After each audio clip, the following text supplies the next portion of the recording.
Je te partage en exclusivité les 5 erreurs à éviter si tu veux faire décoller ton agence SMMA dès maintenant et que tu es un débutant. Une fois que tu as trouvé la bonne méthode de prospection, il faut bien que tu trouves des leads, des potentiels clients, des entreprises qui souhaiteront collaborer avec toi pour que tu puisses les aider à obtenir plus de clients, à les faire passer à un niveau supérieur, à augmenter leur chiffre d'affaires grâce aux stratégies digitales que tu vas mettre en place avec ton agence SMMA. La première erreur quand tu débutes, une fois que tu as choisi ta niche dans un océan bleu, c'est de te diriger directement vers les entreprises qui se situent dans des grandes villes.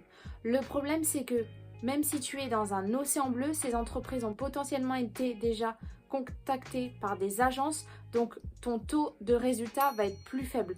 Concentre-toi sur des villes qui sont moins connues, tu vas avoir beaucoup plus de résultats et de réponses. Également, si tu te focalises avec des entreprises dans des grandes villes, en général, c'est des entreprises qui sont déjà énormément développées, qui ont beaucoup d'employés et donc qui n'ont pas besoin de tes services parce qu'elles ont déjà énormément de clients. La deuxième erreur, c'est d'appeler tes leads, tes prospects à des heures qui ne sont pas stratégiques. Évite milieu d'après-midi, fin de journée et soirée. Les entreprises et les entrepreneurs sont souvent fatigués ou ont tous leurs rendez-vous qui se focalisent à cette période-là. Donc appelle plutôt le matin entre 9h et 11h. Tu auras beaucoup plus de résultats et tu perdras beaucoup moins de temps parce que tu tomberas beaucoup moins sur la messagerie et le répondeur. Précision, si tu tombes sur le répondeur, la messagerie, ne laisse pas de message vocal. Attends de rappeler un autre jour. Pourquoi? Parce que si tu laisses un message, potentiellement ton lead peut avoir directement des objections auxquelles tu ne pourras pas répondre correctement. Également, le but avec cet appel téléphonique, c'est déjà de créer une première confiance, un premier échange entre entrepreneurs. Donc ne laisse pas de message vocal, ça ne sert à rien. La troisième erreur, c'est de prendre beaucoup trop de temps à faire ta liste de leads. Donc ta liste notamment sur un tableau Excel. Tu perdras du temps puisque tu vas prendre du temps à faire ta liste et puis par la suite tu vas prendre du temps à les appeler. Donc dès que tu vois un lead, appelle-le directement, au moins tu sais si oui ou non ça l'intéresse, si oui ou non tu fais un zoom et tu passes à un autre lead.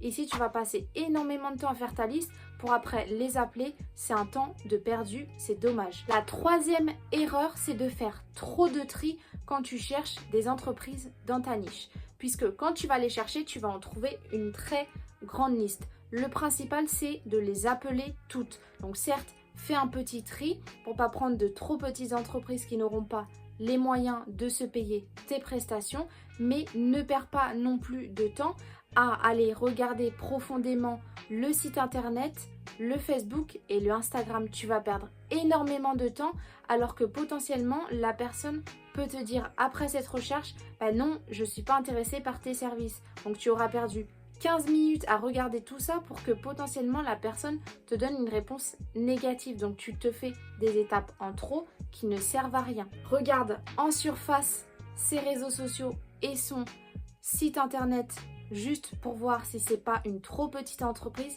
puis appelle directement. La cinquième erreur que tous les débutants font, c'est d'aller faire du lead sourcing avec des entreprises qui ne vendent pas des prestations high ticket, c'est-à-dire des prestations qui ne sont pas avec un prix élevé. Si tu vas avec ce type d'entreprise, le problème c'est que généralement elles n'ont pas les moyens de se payer tes services et donc même si tu fais le mois gratuit, il y a très peu de chances que par la suite tu signes avec elles. Donc cible principalement les entreprises high ticket qui vendent une prestation très chère, notamment les salles de bain ou les cuisines, et c'est surtout qu'après ces entreprises elles ont les moyens de pouvoir prendre tes services et que du coup tu pourras les facturer beaucoup plus cher pour un même travail qu'avec une entreprise moins high ticket pour lequel tu devras baisser tes frais. Écris-moi en commentaire si tu as des questions, je te réponds et je te partage également de A à Z mes stratégies pour toi aussi lancer en 2023 le meilleur business pour atteindre ta liberté, ton agence SMMA. Rejoins-moi également sur mon Instagram Noélie-Success. Je te partage tout. viens m'écrire, je t'aide, je t'accompagne jusqu'à ta réussite. Crois en toi, tu vas y arriver, fonce.